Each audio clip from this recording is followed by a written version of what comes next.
Hi, everyone. Welcome to the LionHearted Dental Podcast, where courage meets purpose, and every conversation is an opportunity to inspire and ignite the lion within us. I'm Dr. Steve Rasner, your host. And as you know, my format has changed in the last month. I went 4 or 5 years and you had to listen just to me. And I wanted to make it, I don't know everything. So I wanted it to resonate with you this time you spend with me as impactful as it possibly can. And what I've been sharing with you are some people in my professional and personal lives that have influenced me the most. So as you know, we spend time with Dr. Picos, Sonny Spira, my good friend and influencer, Dr. Bill Strupp last week. Tonight's guest is very special, and I mean this from the bottom of my heart, and totally different, probably than most guests I'll have, because she's not even a dentist. And all of a sudden, more people are tuning in now. And her name is Leah Roling from Des Moines, Iowa. And I'm not going to kid you, we don't go way back. We go back about a year. But I don't know what it's like for you guys, but when you get older in life, I don't meet people that often that I gravitate towards right away or that get a chance to come inside my life. But when you get to know Leah, you'll understand why this happened with me. She is a high performance coach. She is a best-selling author. She is a motivational coach, a trainer, all things. And I want to tell you this carefully and impactfully. She is all things that high performance dentists need, in my opinion. I know I did. So Leah, my friend, welcome to the show. Oh, I'm honored to be on this show. Thank you. So good. Oh, So good to see you. oh, it's great to see you. And, I love doing this, Tony. And I love doing this, Leah, because I got to be honest, and I'm being very candid. I don't know whether this will make the cuts or not make the cuts. But when I first decided to interview people, it really gives me a different chance to talk to you guys. Like I don't get a chance to interview you when we talk off the show. We're doing work together and things like that. And by the way, I have to tell you, I'm twisting her arm to try to get her to be a part of the live LionHearted business course October 18th and 19th, which a lot of you are about to get an invitation to. And so I thought about it, Tony, too, over the weekend. Like what that weekend's going to be called is Live LionHearted, the weekend that changes everything. And I only have one person I'm just thinking about having be a part of this. And it's no coincidence in how I'm impacted by her that it would be you. So welcome to the show, as I said. So glad. Thank you. So why don't you start by, I don't even know how you got into the dental space. How did you? So I've been asked this question a lot because, as you mentioned, I am not a dentist. I'm not so sure if I chose dentist or if I chose dentistry or dentistry chose me, but I think it's the latter. I put myself out there, and that's a story in of itself for maybe a different day. But I put myself out there, quit corporate, quit my sales job at corporate, where I was a higher up executive director, and decided to do coaching, which is what I love full time.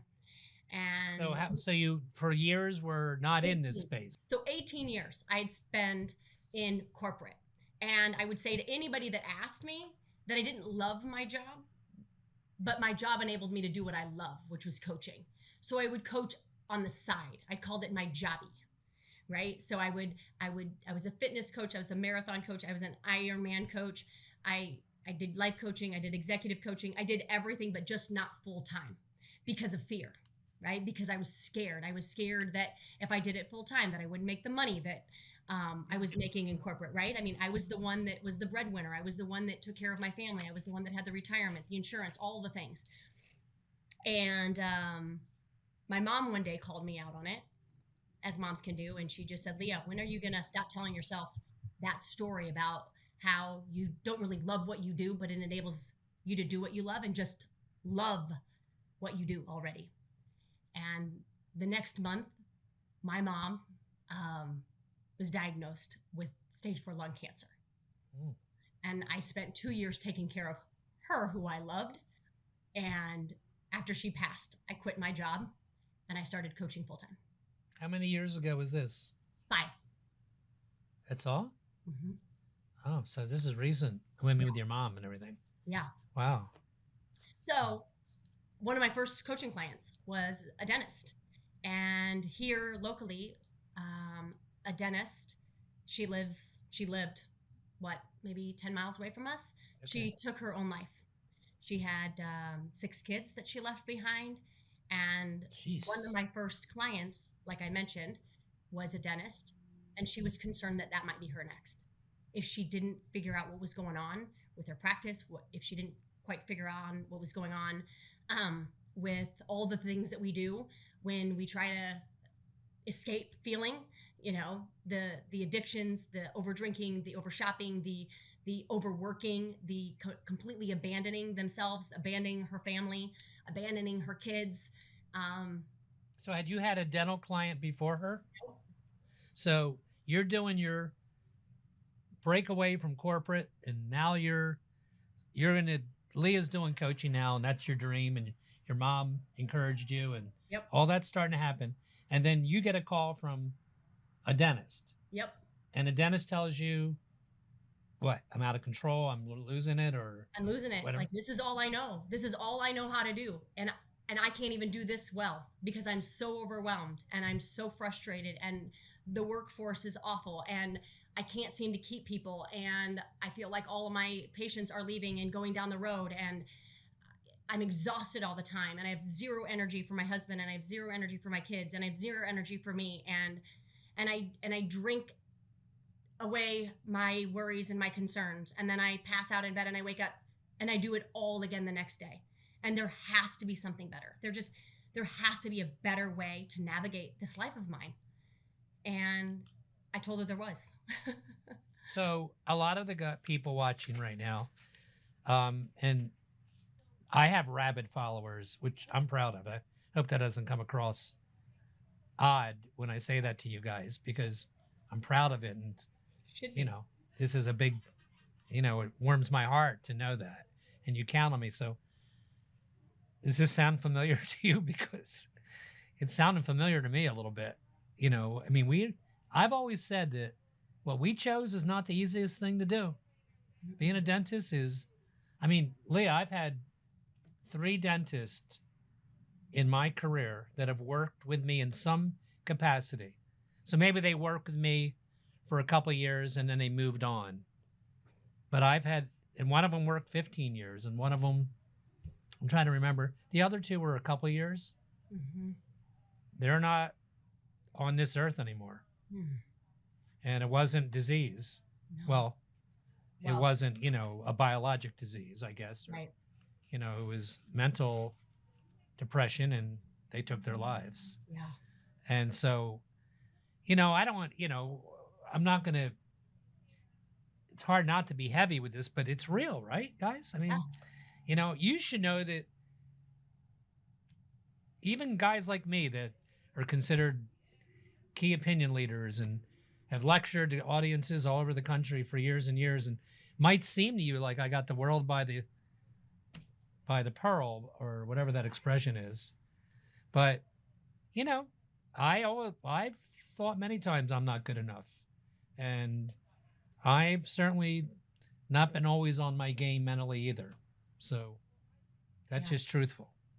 And it's a lot of things, like you just said, that doctor shared with you. It's, am I good enough, right?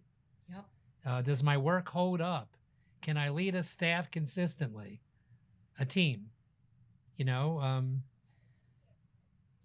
just tired, really tired at the end of the day. How do you balance it all? Yeah. So how did you know what to tell this colleague of mine? Well, I didn't. That's just it. I think sometimes people confuse coaching with consulting. I Okay, don't tell people what to do. I don't give people advice. How could I possibly tell her what to do in this situation? But what's really the most empowering thing that I give people is the gift of honoring their own truth, which means that they have to tap into it, which means that they have to sit for a minute, right? And Go ask ahead. themselves the questions that they're asking me to answer and answer it for themselves. We are conditioned to make decisions by committee, and I'm fine with that if you have the answer first. And for so many of us, we don't. We look to this person for advice. We look to this person for advice. A lot of the dentists that I currently work with seemingly have multiple different consultants and advisors and whatnot, and they come to me, they're more confused than ever because no one agrees. No one agrees on what they should do. So I was space for her to kind of share what she was going through, honestly, because she's got no one to say that to. She can't say that stuff. She can't tell her peers that. It's so lonely. You can't tell people that you're depressed. You can't tell people that you're sad. You can't tell people that you're overwhelmed, that you're exhausted. What you can tell people is that you're awesome and you're wonderful and you're great and you love this job and you can't wait to do more dentistry every single day, more. Like that is what is preferred. That is what is allowed. Anything more than that, you just have to suffer in it. You have to suffer the truth of being vulnerable. You have to suffer the truth of being honest about how you feel. And that makes you feel even more lonely. Yeah. Because no one gets you. No one understands. You've got no one to complain to, no one to vent to. No one wants to hear it. Because they think all you do all day is just dentistry and you make really good money for it. So what do you have to complain about? Sure. Right? So yeah. So it's really just tapping into her own wisdom and really just asking, what does she want? What do you want? Which I know what she didn't want. She didn't want to ever get to a place where the fastest path to peace is taking her own life. So. Wow. So you said a few minutes ago that what were your words? That you're not a coach, what did you say? I said, I'm not a consultant, I'm a coach. Yes. And there's a difference. So tell my audience the difference.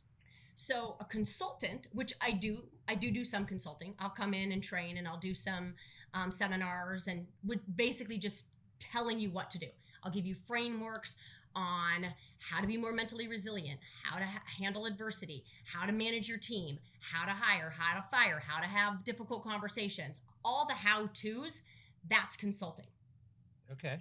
Coaching is a self-exploration, a self-discovery of the possibility for your future. All coaches don't do that, right? That's not how all coaching's done. Not all coaches do that, but that's the way I coach because I couldn't possibly tell you what you should do, but you know. So how do you, I don't know whether or not you're going to be able to do this. Obviously, this is a candid interview. Well, you didn't rehearse this. I'm learning about this stuff too, as you are. So how do you, briefly, if you can't, you can't. How do you go about doing that? Like, how do you go about having somebody find out what's going deep? Yeah. How do you do that? Yep. So a lot of times I'll get asked this question. I have this difficult employee, whether it's front desk, hygiene, dental assistant, whatever, difficult. What do you think I should do about her? Right? And the reality is before we do, and I'm putting that in quotes if you just hear me, before we do anything about this difficult employee, whomever they are, we have to do something about your thoughts about this difficult employee. Because you can do all you want. You can have expectations. You can have performance plans. You can have consequences. But unless you change the way you think about her and elevate yourself to see the potential in her, you won't ever be able to enroll her in it. In order to enroll her in her potential, in order to lift her up, you have to see the lift within her. And that isn't possible if we have this thought that she's lazy, that she doesn't come to work on time, that she doesn't do the things that I want her to do, that she just doesn't get it. And because she doesn't get it, we frustrate ourselves because she doesn't get it. And then we either blame her or then blame our own leadership. And both will leave us with the same situation. What if, and I'm, again, yeah, this is candid, guys. love it. What if they really aren't? Like, not everybody has potential to be a hard worker. Mm-hmm. I mean, that's my opinion. Okay. And I know it's the opinion of many there. And you could, you're the coach, not me.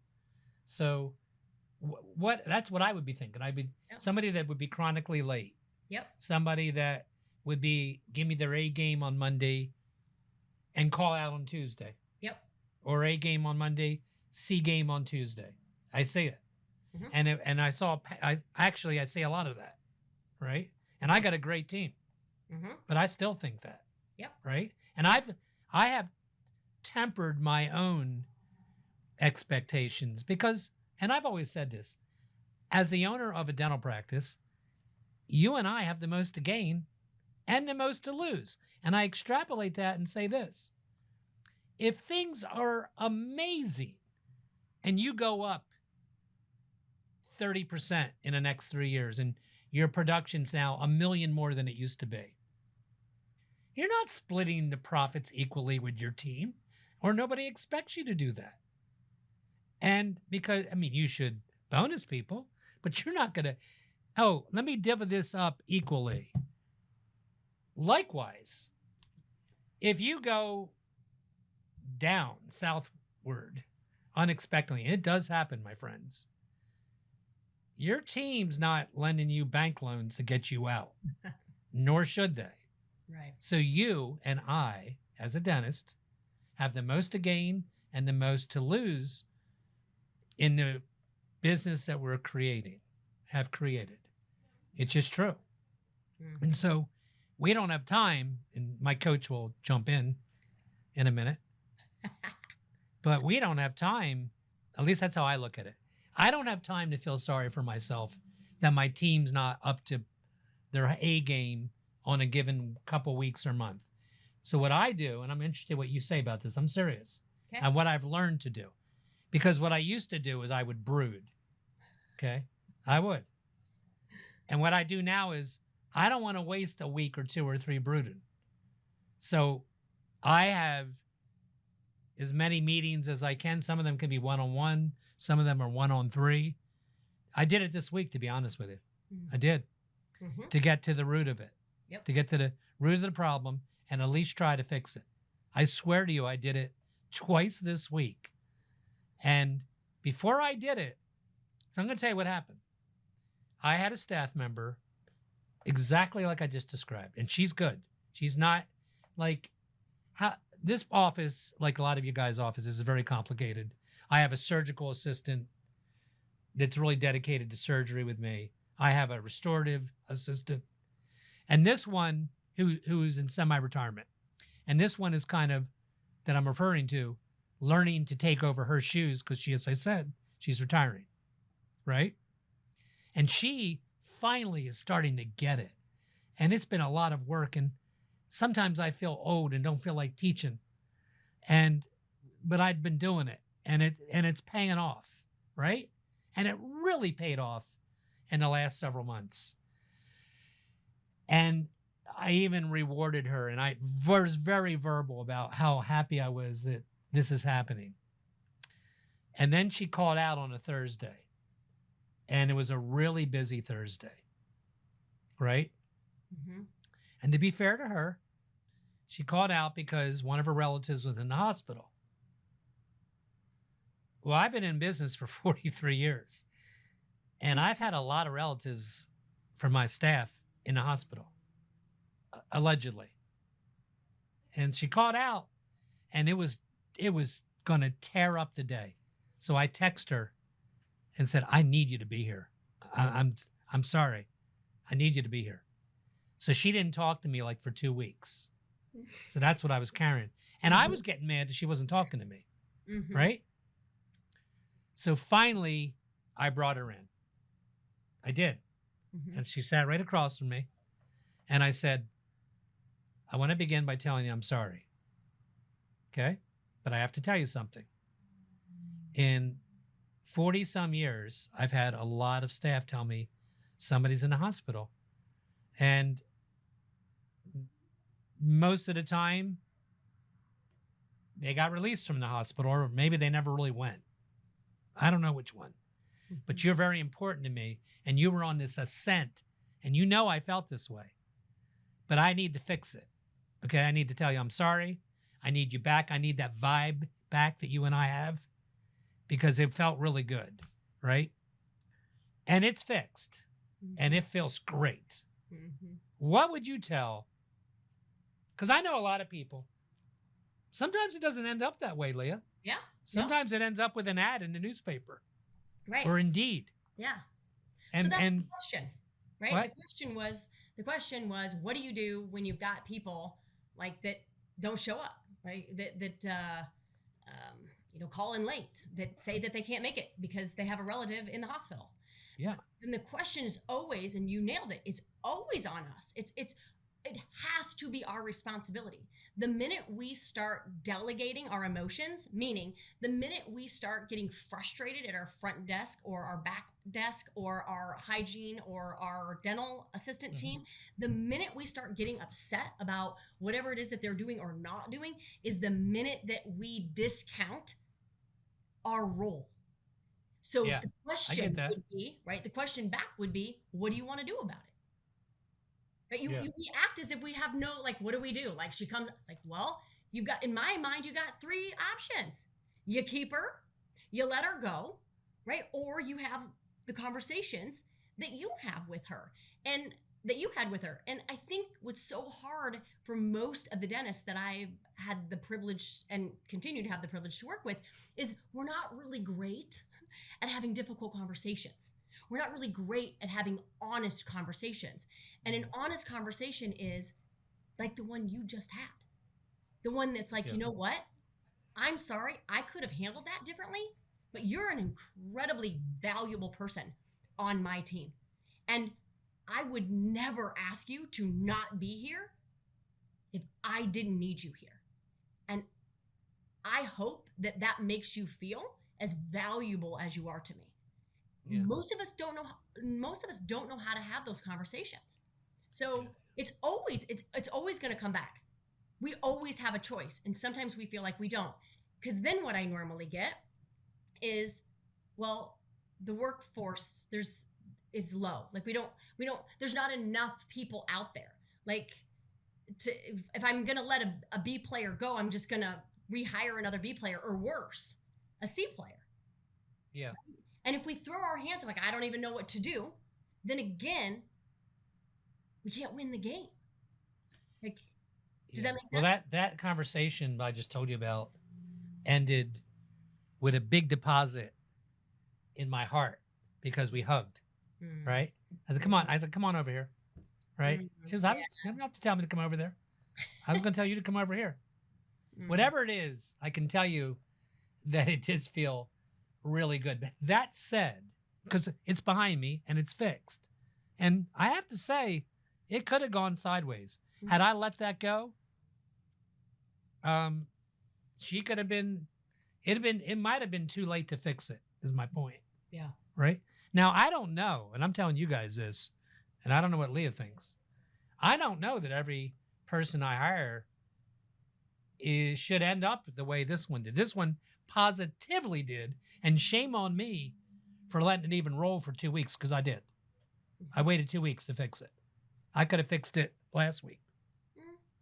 But I tell you that the dentist and the dental managers that listen to this podcast know, I don't know whether you're aware of this, I would assume you are, that the thing we're talking about, I know you do way more than just address staff issues. Staff's just a giant problem right now. Since COVID.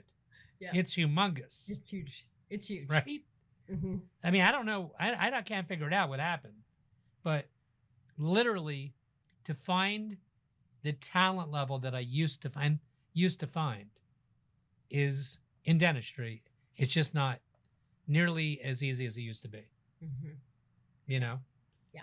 Is that something you find with a lot of your clients these days? Yeah, it's rampant. Like rarely ever do I have a coaching call where they're like, nope, we're good here. Like no staff issues here. We can talk about profitability or production, or let's talk about my family or my, my health. Like, nope, it's generally about staff. And I think the reason we struggle is because of the comment that you just made, is because we are expecting that it's going to look like before COVID, and it won't, and it doesn't, and it wasn't supposed to, right? Because we are with a new workforce.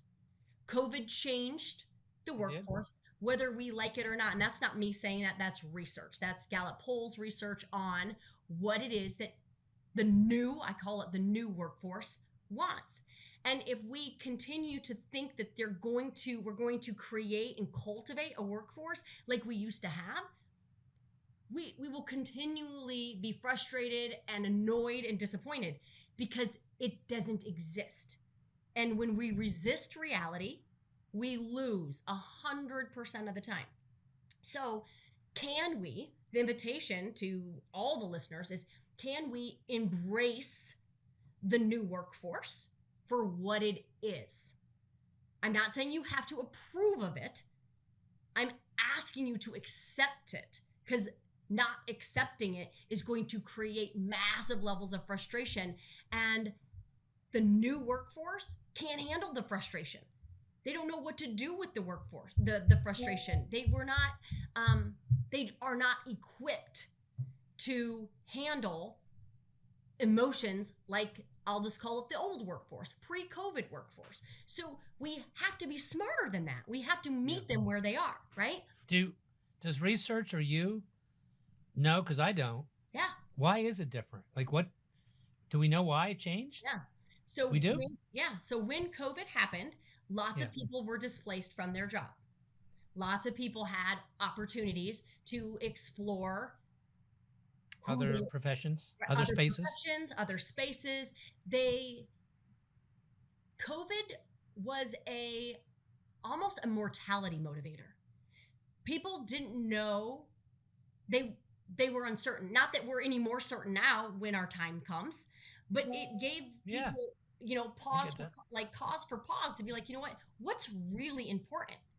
And so the new workforce, these hires, these employees that we're looking to hire, aren't near as interested in pay as they are in purpose.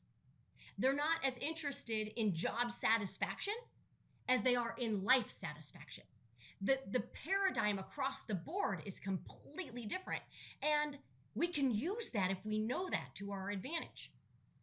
We can use that and leverage what it is that they actually want, not what we think that they should want, because that workforce is the workforce that we actually want, but what is it that they actually want? That is the goal. That's the only way that we're going to be able to leverage this new workforce for our benefit.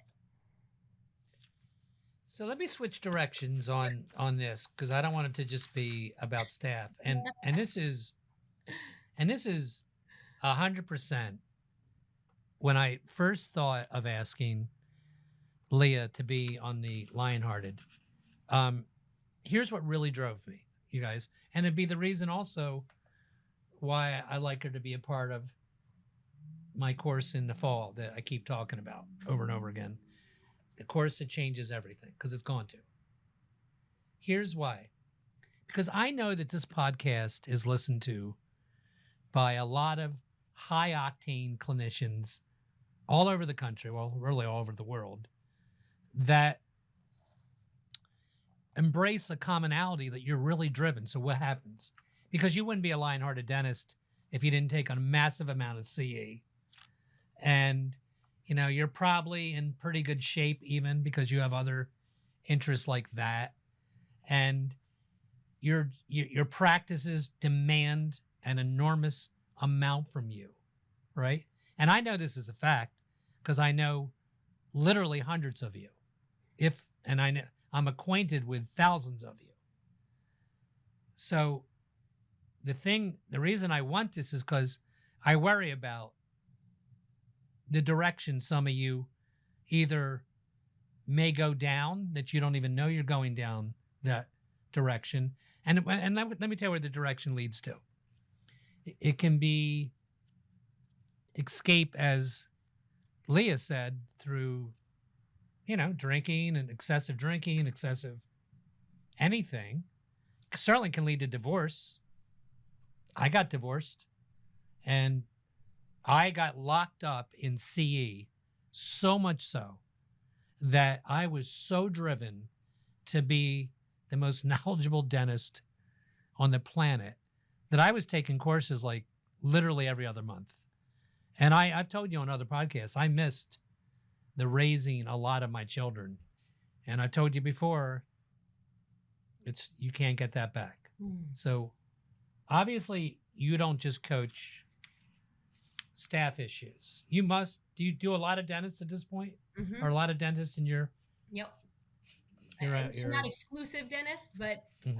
I would say 70% of my current clientele are dentists, because one dentist refers me, another dentist refers me, another dentist Sure. refers me. Like that's how I get into this space, and I get into the mind of the dentist, right? So, but no, it's not just staff issues. To your point, and it's not really even mental health challenges to say. I love coaching. I'm a therapist. I'm a CBT therapist, a hypnosis. I do all the things, but I love coaching for the future. I love taking people who believe that they're living a ordinary life and invite them to an extraordinary life. That's cool. And, right? Like that's really cool, right? I love taking already very successful people and inviting them to appreciate it. Inviting them to find whatever balance they can so that they can truly have it all. It's been fun working with practices that have been doing a certain amount every month and then just a little bit more every month, taking them from that to massive levels of growth just because we changed the way that they thought about what was possible for them. A lot of my dental clients, they don't love failure. They don't like the idea of failing. And I get it. In the op room, the difference between getting it right and wrong is like millimeters. Right. But outside of the op room, if we take that same exacting mentality, we could blow up our life. We could blow up our relationships. We can blow up conversations because of that same exacting personality. And there is an opportunity to have both, to have that perfectionistic tendency within the op room, and then just allow ourselves to be outside of our identity as a dentist. Right? Yeah. I mean, Leah doesn't know I'm going to say this, but a lot of times in my live presentations when I'm speaking, I always encourage a dentist. And remember, everything I tell you is based on mistakes I made. I did some of these things, but I did them not early enough in my career. And I think it would have resulted in me just being happier. I mean, I'm very happy now, but there'd been nothing wrong with me being happier 20 years ago. I would have taken that. And, I tell you, you should get a wealth advisor and an accountant that's dedicated, that understands the dental space, because it's different for us in terms of the advice we get than the next professional. So you should do that. And I've always said that as early as you can fit it into your budget, even if you don't think anything's wrong, you should get a personal coach. And I swear on my life, I'm not saying that because I have a coach, Leah, on the air tonight. I really mean that. I did it, but I didn't do it until about 20 years ago. And I've done it twice. I haven't even told you this. I've done it twice. One time I did it for about 3 years. And the conversations, like I'm sure yours, would range anything back then from I was struggling with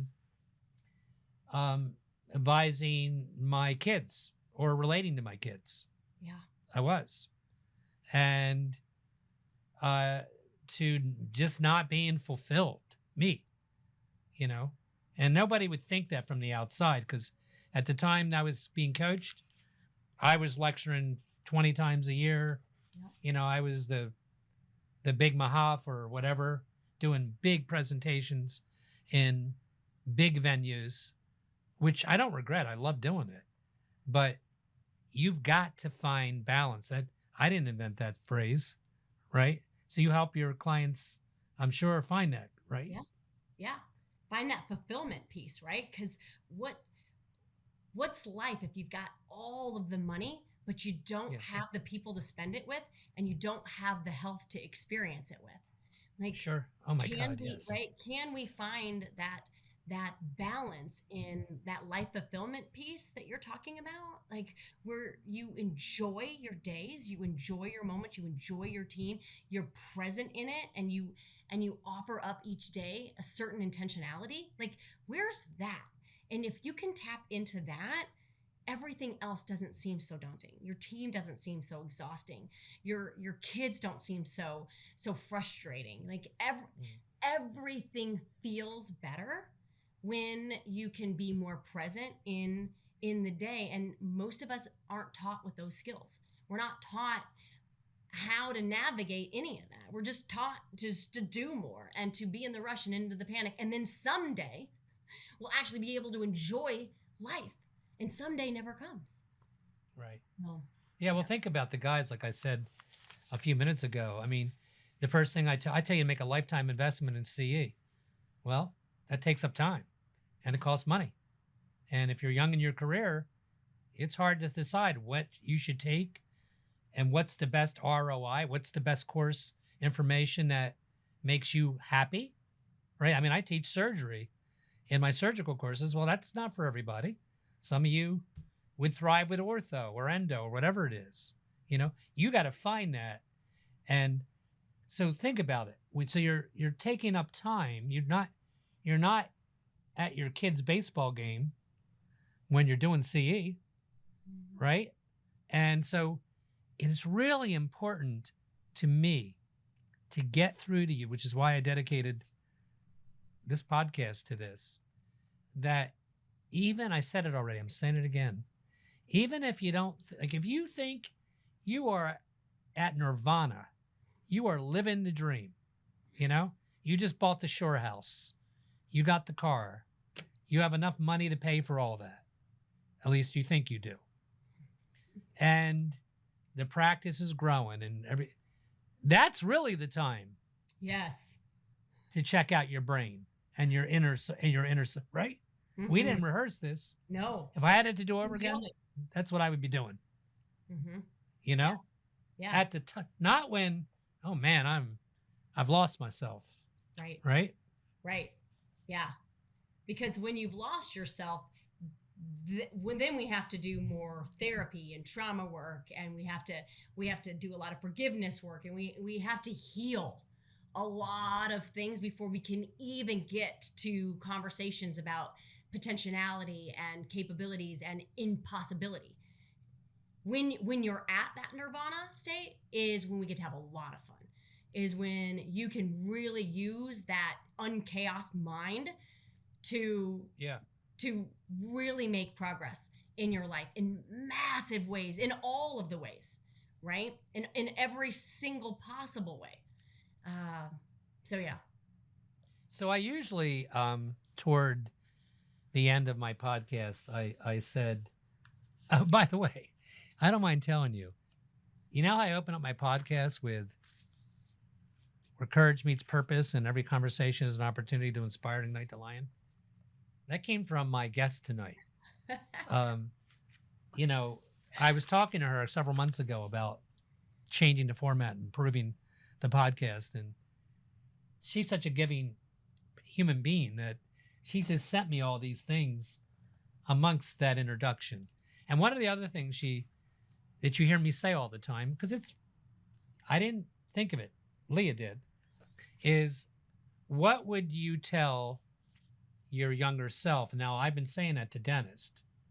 What I'd like to ask you is, what is the first step? If somebody's listening here and we're getting through, if we get through the one of you, and all I'm asking to do is find a little more balance in your life because it's better for you. Yeah. That's why. Yeah. You know, so what is the first step? I mean, what would you say to my colleagues that are driving 100 miles an hour, think they're thriving, and maybe they are thriving for that matter? Yeah. Well, two things. It was interesting. You had asked us to think about, writing ourselves a letter to our younger self, right? One of my favorite exercises is to have my clients write a letter from their 60, 70, 80, 90-year-old self. What would they say? They already have all of the wisdom. So what would they say? It's really fascinating to hear what it is that they would say. But the first step to all personal development, all professional growth is really just a self-awareness. Like a honest, non-judgmental self-awareness. Where are you? Do you have the relationships that you want? Relationships with your team, relationships with your patients, relationship with your wife, relationships with your husband, the relationship with your kids, the relationship with yourself. Do you have that? 1 to 10. 10, absolutely. I'm my best friend. I meet every relationship with pure presence, and I'm in there, and you feel the love from me. 10, 1, no, I'm not that. Without judgment, where are you? Where are you with your health? Do you take care of it? Do you manage the energy that you bring into the room? Are you intentional about it? Do you wake up dreading the day, or do you wake up on fire to do this work? The work that you get to do. Like, there's a huge distinction between dreading a day, a Monday, and embracing it. I know so many dentists that just even dread the Sunday, because guess what comes next? Monday. Yeah, you're hitting on all things that have been part of my lectures before. I had 2 things I used to say. I'm just interested in what you think. I used to say, how do you know if you're happy in dentistry? I'll tell you how you know. How do you feel on Sunday? That'll tell you how you feel about how things are going. I mean it. And I'll tell you straight up, I've been both ways. Mm-hmm. I've been, oh my God, the weekend is over. And I'm talking Sunday, I'm thinking it. And I'm joking, but I'm not. Like, it would affect me. Like, I would affect my mood sometimes because of high stress that I put on myself. I'll be happy to tell you, though, that I have trouble sleeping at night lately because I mean this. And I don't remember too many spaces like this in my life because I'm so excited about all the things that are happening positive in my life right now. I just am. The course coming up in the fall, Tony doing his thing and making this, it's so cool to talk about ideas. And, I talked about this idea, this podcast. I felt I did it for years, and you guys are very loyal. And I sat in my sad kitchen with my little sad background where you could hardly see me in the dark. I should have called it Dentistry in the Dark or something. It's just true. And, I knew I had to change it. And then there was a side of me, Leah, that said, do I really need to do all this? And I got news for you. I did. Mm-hmm. I did need to do it because I'm really happy now. I mean, I wake up in the middle of the night to go to the bathroom, and if I start thinking about the next day and exciting things, and that is now I haven't been there my whole life, guys, and it's okay not to be there, in my opinion, your whole life. Yeah. I mean, I don't think that's real personally, but I've been in both places and it feels better. Another thing I used to say is, how do you know how to fix a relationship or needs fixing with one of your staff members? And we all have this. I'm going back to staff now. And you know what I say, Leah? What? If I look at them and they have the ability to change my physiology, meaning they didn't even talk to me, but my blood pressure went up when I Yep. saw him on Monday. Yep. And endorphins like got sucked out of my skin. So you better fix that one. Yeah. I mean, You better not it like just let it that go. oh my gosh, absolutely. Like the mental and emotional exhaustion that so many dentists have unnecessarily. Like that is like if most dentists would say, if you ask them, you know, what it was like coaching with me, or what was the biggest win, Yeah. was that you're not mentally and emotionally Exhausted. exhausted Yeah, that's anymore, big. because they know how to manage their mind, and they know how to physiologically challenge what happens when you meet that team member, or that Yeah. patient that comes in that you know is on your schedule, and you're just like, how do I manage all of this energy around this patient so that I can do good work for her, for him? So that is exhausting. And when you take both of those away, guess what happens? Guess what the result of taking both of those away are? You're more productive. Yeah. You're more productive. That is so true. I hope you guys feel this, man, because it is so right on, with especially the last thing that Leah just said is so true. That's why you heard me say in a recent podcast that I never used to fire patients. I felt this obligation to be somebody that everybody will like and accept everything I do, and I will work harder if you don't. And I tell you, I'm serious. Mm-hmm. Before I came on the air tonight, before I go on the show, Michelle, who's my office manager of 43 years, said, I'm telling you, I'm firing this patient. And I had just read the report she gave me. And this patient called me up. I know you guys will understand this. Patient called up and had pain in a tooth that sounded like a root canal. So do you guys have patients like I do that won't see anybody but you? Right? Well, I don't do root canals. I refer them to the endodontist. It's just my practice. You know, I want my patients to be served by who I think it can do it the best. And it's not important enough to me to make a little profit on the endodontist or whoever, so I send them out. Because that guy's amazing that I send them to. We're not even social friends, me and this guy. I've never even been out to lunch with him. But he does amazing endodontics, so that's who I send him to. And she says, I'll just be in pain all weekend if he won't see me. And I've heard that was the last story.